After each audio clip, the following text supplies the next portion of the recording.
Hello, congratulations. You are both something else in this film. Thank you. Very much looking forward to talking about your performances for many, many, many weeks to come.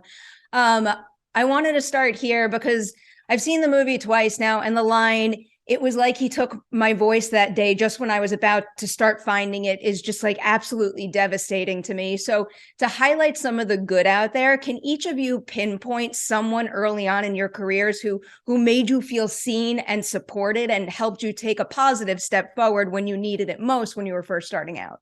Yes, I would love to. I want to throw a big shout out to Ethan Hawke, who cast me in a play when I was 23 years old.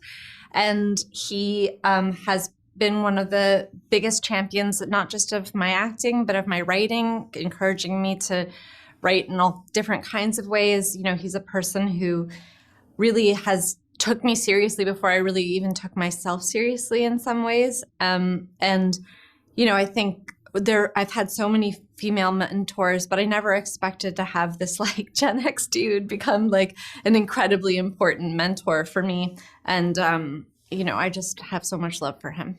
Love that. Yeah, I have one. On my first ever job, which was Pride and Prejudice that Joe Wright directed, and I was 18 and I had never been in a film or anything before. It was my first ever job. And I walked into the first day of rehearsals and I was terrified and I was sitting on my own. And Dame Judi Dench came over to me and stuck her hand out and said, "Hi, I'm Judi. Nice to meet you. I believe we have the same agent," which we do. And she sat down next to me and chatted to me until we started rehearsals. And she was will always be my idol. And just to have her on day one go up to the complete unknown random teenager in the corner was just amazing. She's always been very supportive and lovely. Love hearing good things about people I admire.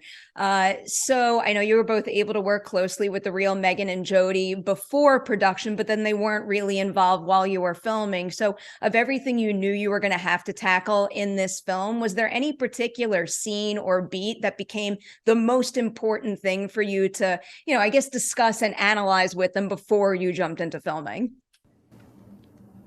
Such a good question.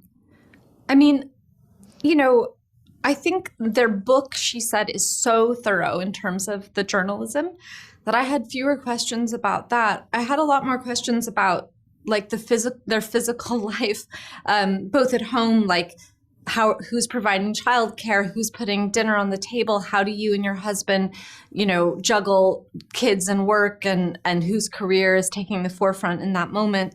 And then other questions that have to do with like, how do you walk into a room with a source? You know, how do you conduct yourself physically? What do you bring into that room? Are you bringing out a recording device? Are you bringing out a notebook? And I think for Jodi, at least, I think it was a little bit uncomfortable at first to have me asking her all these questions when she's normally the person asking the questions. But they couldn't have been more generous and supportive with us and really opening their lives to us. Yeah, and they were amazing because we spent a lot of time with them before we started shooting. We mined them, you know, we asked them so many and specific questions, you know, because so much of the film is true to their experience, to what really happened. And so I remember saying to Megan, like, talk me through beat by beat how this went down with Lanny Davis. And she, you know, she really talked me through what that felt like. But what was amazing is when we started shooting, they just stepped away in the most gracious way. They didn't, you know, they weren't possessive. They didn't come on set. They just sort of allowed it to be its own thing and understood that it was going to have its own life and trusted us, which just was incredibly generous.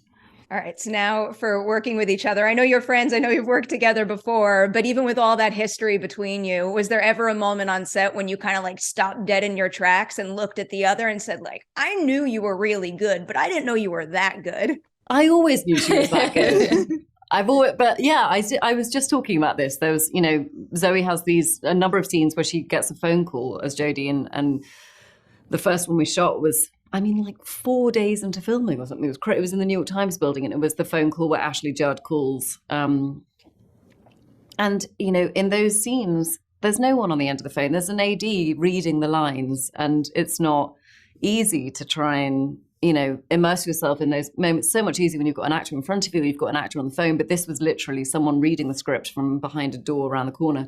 And Zoe's reaction and we didn't do it once, we did it 7 or 8 times, and every single time we did it, she was that. As incredible as she is in the film, every time, always slightly different, always kind of keeping it live. And every time she did it, I just was like, she's the most incredible actor. I just can't believe I get to work with her. So yes, 100%. Even though I already knew she was amazing, but like, yes, that was incredible to witness.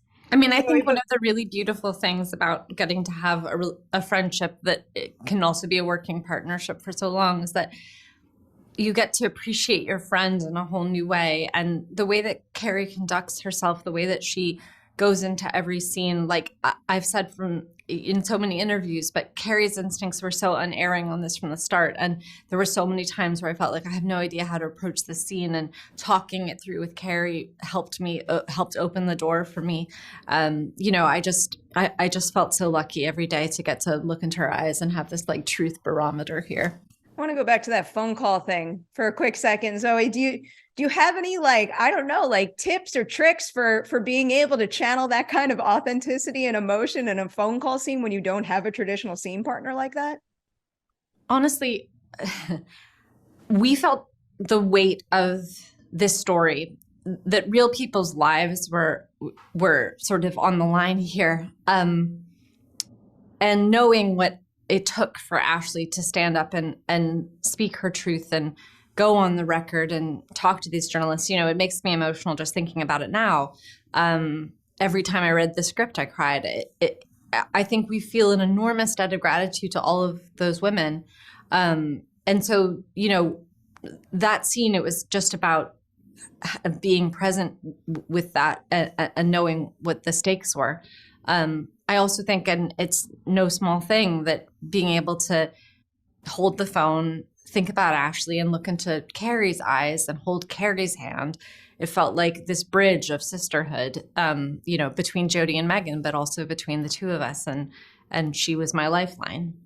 All right, to wrap this up here. So there's still a whole lot about this business that needs to change, but lots of good has happened because of this story and many others out there. So in an effort to highlight some of that, what is something that's now become like an industry norm that if you could go back in time and tell your younger self when you were first starting out, like, you're always going to have this no matter what, that would make her very happy? Intimacy coordinator. Which is, just in case your audience doesn't know, it's like a person who's there sort of like a stunt coordinator to talk you through like a sex scene, or a scene where you have to kiss, or even a scene where just something intimate is happening, or you're in partial undress or something. Just having a person there whose job it is to oversee that feels like a huge difference. Yeah. I mean, it's absolutely wild that it didn't exist before. I think we just, to look back and think that we operated and did, you know, and like Wild West. Yeah, it's crazy. So that is concrete and huge, and I think irreversible, I hope. It is shocking to me how recently it was that the term intimacy coordinator came up in one of my interviews for like the very first time. And I think it was like maybe 3-4 years ago. And I had literally never heard about that position beforehand. Yeah, it didn't exist. And thank goodness it does now. I think it's a huge game changer. All right. I think they want me to leave. So I will say thank you for your time and huge congratulations on the film. It's exceptional overall. And you two are both something else in it. Thank you for your so great much. questions. Yeah, thank you. Glad Nice you enjoyed. Good luck with the rest of the day.